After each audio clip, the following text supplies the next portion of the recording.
अस्सलाम वालेकुम मेरे प्यारे भाइयों और दोस्तों, क्या हाल चाल है। उम्मीद करता हूँ सब खैरियत से होंगे। वेलकम करता हूँ दोस्तों आपको आज की इस न्यू वीडियो में। जैसे कि आप जानते हैं हमारा टॉपिक है स्टोरीज, कहानियाँ। सबसे पहले मैं आपको स्टोरी बताऊँगा जो कि स्टोरी रहमदिली। सबसे पहले हमारे यूट्यूब चैनल को सब्सक्राइब, लाइक, शेयर, कमेंट ज़रूर करें और हम बेल आइकन को ज़रूर दबाएँ। आइए हम पढ़ते हैं जो कि कहानी हमारी रहमदिली। सब तगें गजनी का एक मामूली सरदार था, लेकिन बेहद रहमदिल, खल्क खुदा की खिदमत करने वाला और खुद तकलीफ उठाकर भी दूसरों को आराम पहुंचाने वाला था। उसे शिकार का बड़ा शौक था।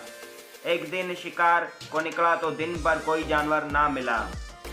शिकार को नाचार खाली हाथ लौट रहा था कि उसने देखा कि एक हरनी का छोटा सा बच्चा मासूमियत से घास पर चौकड़ियां भर रहा है। सप्तगन ने उसे पीछा घोड़ा सरपट दौड़ाया और थोड़ी देर में उसे जलाया। उसे पकड़कर रस्सी से बांधकर अपने घोड़े पर रखा और कहा कि चलो आज यही गनीमत है और घर रहा ली। अभी ये थोड़ी दूर गया था कि उसके पीछे किसी जानवर के कदमों की चाप सुनाई और उसने मुड़कर देखा कि एक हिरनी इसके पीछे आ रही थी। सप्तगन ये समझ गया कि इसकी बच्चे की माँ है, जो अपने बच्चे की जुदाई की वजह से बेकरार है। रहम दिल तो था, माँ के दिल के अतराफ को ना देख सका। उसने फौरन रस्सियों को खोला और हिरन के बच्चे को आज़ाद कर दिया। वो दौड़कर अपने माँ से लिपट गया और माँ प्यार से उसके बलाएं लेने लगी। दोनों माँ बेटे ने सप्तगन की तरफ एहसानमंदी से देखते हुए सर झुका लिया और फिर चौकड़ियाँ भरती हुई जंगल में गायब हो गईं।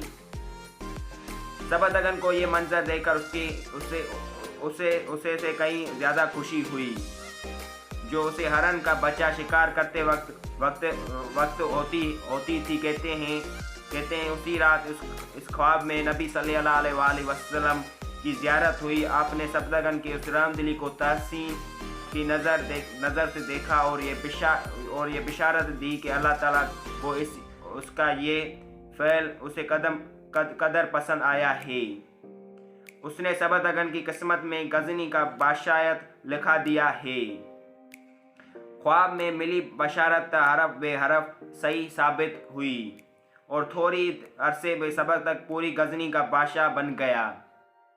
अब वो अपने या पर पहले ज़्यादा मेहरबान था और उसने बड़े अदल व इंसाफ के साथ गजनी पर हुकूमत की और बहुत जल्दी राया खुश हाल हो गई। इसी सप्तगन का बेटा सुल्तान मोहम्मद गजनवी था, जो अशायद इस्लाम का इतना शीदाई था कि उसने बेसगीर पर 17 हमले किए थे, क्योंकि हर हमले के बाद हिंदुस्तान के राज अपने कहे हुए वायदे से फिर जाते हैं।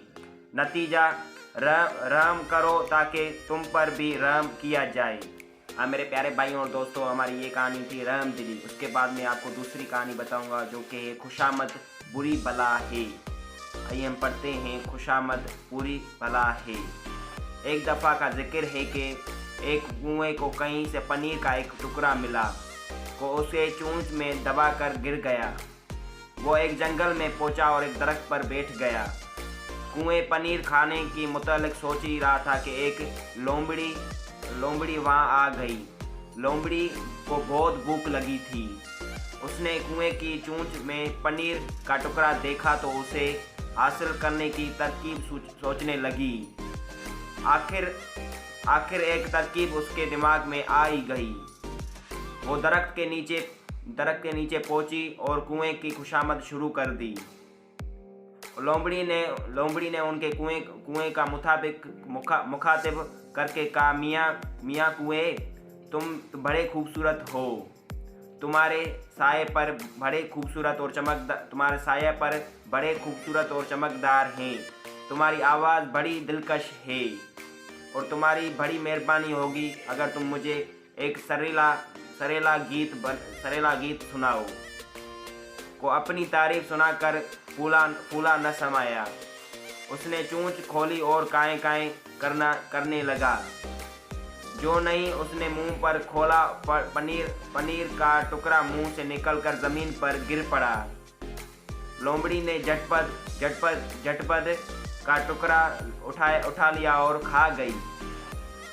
जाने से पहले उसने कुएं को नसीहत की, मियाँ कुएं, खुशामदियों का चिकनी चपड़ी बातों से बचना। वो अपनी नादानी पर अफसोस करते गया। नतीजा खुशामद बुरी बला है। मेरे गाइस, हमारा ये टॉपिक था खुशामद बुरी बला है। मैंने आज आपको 2 स्टोरीज बताई, पहले थी रहमदिली और दूसरी खुशामद बुरी बला है। सो कि मेरी मज़ीद वीडियो देखने के लिए मेरे यूट्यूब चैनल को सब्सक्राइब, लाइक, शेयर, कमेंट ज़रूर करें। मिलते हैं ऐसी बहुत सारी वीडियो में। तब तक के लिए खुदा हाफिज़। दुआ में याद रखना। बहुत सारा प्यार। अल्लाह हाफिज़।